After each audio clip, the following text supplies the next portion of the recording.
Si vous codez avec ChatGPT ou Copilot, vous risquez de créer des failles de sécurité assez graves. Une étude récente de Stanford a révélé que dans 4 tâches sur 5, les participants assistés par l'IA écrivaient un code moins sécurisé que ceux sans IA. C'est une augmentation de 80% par rapport aux programmeurs sans assistance générative de l'IA ayant la même expérience de programmation. Pire encore, ils étaient beaucoup plus susceptibles de surestimer la sécurité de leur code, soulignant une augmentation de 3,5 fois de fausse confiance en la sécurité de leur code. Ces failles de sécurité étaient principalement des erreurs d'authentification, des injections SQL et autres vulnérabilités qui pouvaient être utilisées pour faire planter le programme, exécuter du code arbitraire ou tromper le programme pour qu'il lise ou écrive à un emplacement non prévu. Voyons comment éviter ces menaces tout en profitant des avantages de l'utilisation de l'IA générative lorsqu'on code. Mais d'abord, j'aimerais aborder un point que certains d'entre vous se demandent peut-être encore: d'où vient l'IA générative dans le monde de la programmation et est-ce que les avantages de l'utiliser l'emportent vraiment sur les risques? La relation de l'IA avec les développeurs a évolué de suggestions de syntaxe de base à des outils comme GitHub Copilot, alimentés par OpenAI Codex. Sorti en 2021, Codex peut générer des fonctions entières et traduire le langage naturel en code dans diverses langues, améliorant ainsi considérablement la productivité des développeurs. On peut désormais automatiser les tâches répétitives, effectuer des analyses de code en temps réel et suggérer des améliorations automatiques, aidant les développeurs à se concentrer sur la résolution de problèmes complexes tout en maintenant une haute qualité de code. Beaucoup plus est à venir grâce aux agents et aux systèmes complexes ayant un accès complet à votre code, à Internet et aux fonctionnalités de débogage dans les IDE. Donc, comme on peut voir, utiliser l'IA pour coder sert principalement à augmenter la productivité grâce à l'automatisation des tâches répétitives, comme générer automatiquement des fonctions ou des lignes simples que nous savons déjà faire et qu'on peut clairement demander, mais qu'on ne veut pas réécrire manuellement pour tous les nouveaux projets. C'est utilisé pour coder à notre place. Ce qui est cool, ça démocratise la programmation en fusionnant la recherche et l'adaptation d'exemples de code.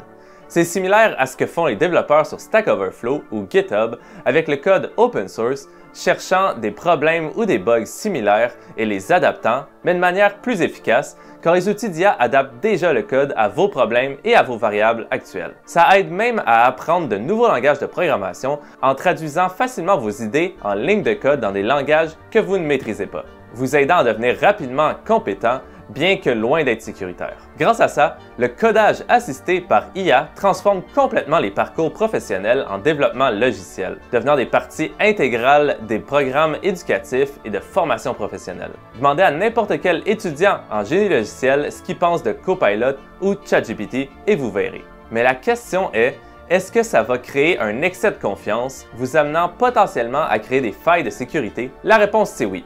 Et pour une raison très simple, tout comme le code open source, vous ne l'avez pas écrit. Quelqu'un d'autre, ou dans ce cas-là, quelque chose d'autre, l'a écrit. De telles fuites de sécurité peuvent arriver à tout le monde, ou à toute entité, disons. Comprendre les risques associés au codage en utilisant l'IA est la première étape pour les corriger. On ne va pas chercher de fuites ou de bugs si on fait entièrement confiance au système, comme nos participants trop confiants dans l'étude de Stanford. Alors avant de plonger dans les solutions, jetons un coup d'œil rapide aux plus grands risques d'utilisation de l'IA générative pour programmer. Le plus évident est que l'utilisation des systèmes d'IA actuels pour générer du code conduit souvent à des informations obsolètes, car le système peut avoir été entraîné avec des données désormais obsolètes. C'est rien de nouveau, les mêmes problèmes existaient en utilisant du code provenant de Stack Overflow. Il faut surtout faire attention. Même si c'est souvent assez bon, le code généré par l'IA non vérifié peut manquer de documentation appropriée, utiliser des noms de variables confus et employer des algorithmes et des modèles de conception sous-optimaux, ce qui peut nuire à la qualité globale du code.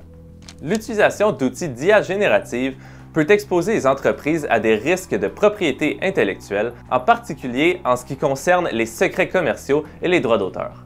On voit OpenAI et d'autres entreprises se faire poursuivre en justice constamment. Ça peut également nuire à la crédibilité technique de l'entreprise lors de fusions, d'acquisitions ou d'investissements qui ne peuvent être négligés. Dans le cadre d'acquisition, La présence du code généré par l'IA est scrutée de la même manière que l'utilisation de composants open source, avec des impacts potentiels sur la sécurité de la propriété intellectuelle et la viabilité commerciale. Si ce n'est pas fait correctement, ça peut nuire à toute l'entreprise. Un dernier point qui s'appliquera sûrement à vous, si ce n'est pas déjà le cas, c'est le développement d'une dépendance excessive à l'IA pour les tâches de programmation. Ça entraînera une diminution de la capacité d'un développeur à coder de manière indépendante et à innover de manière créative, affectant la compétence globale en programmation. Bien sûr, on aura toujours accès à l'IA générative à partir de maintenant, mais on doit toujours comprendre et suivre ce qui se passe. Sinon, qui nous aidera à débugger? Les premières étapes pour atténuer tous ces risques sont de continuer à apprendre et à comprendre ce qui se passe en examinant et en comprenant chaque ligne de code écrite ou générée. Et ensuite, d'être totalement transparent sur ce qui est généré et non généré lors du partage avec vos collègues et gestionnaires. La transparence sera essentielle pour prévenir de nombreux problèmes, notamment ceux liés à la propriété intellectuelle ou à la sécurité. Au-delà de ces étapes initiales, c'est crucial de combiner le code généré par l'IA avec une supervision humaine. Commencez par demander à l'IA d'expliquer ses modifications. Prenez le temps de comprendre en profondeur sa sortie pour vous assurer qu'elle est conforme aux objectifs du projet et respecte les normes de sécurité. Testez les fonctionnalités et voyez ce qui ne fonctionne pas. Ne supposez pas que ça fonctionnera parce que le code a l'air bon. Souvent, c'est pas le cas et l'IA vous le dira pas. Comme toujours, l'IA va halluciner et ça va pas changer, même si ça risque de s'améliorer, il y en aura toujours. En parlant de ça, travaillez sur vos techniques de prompt. C'est simple mais très utile.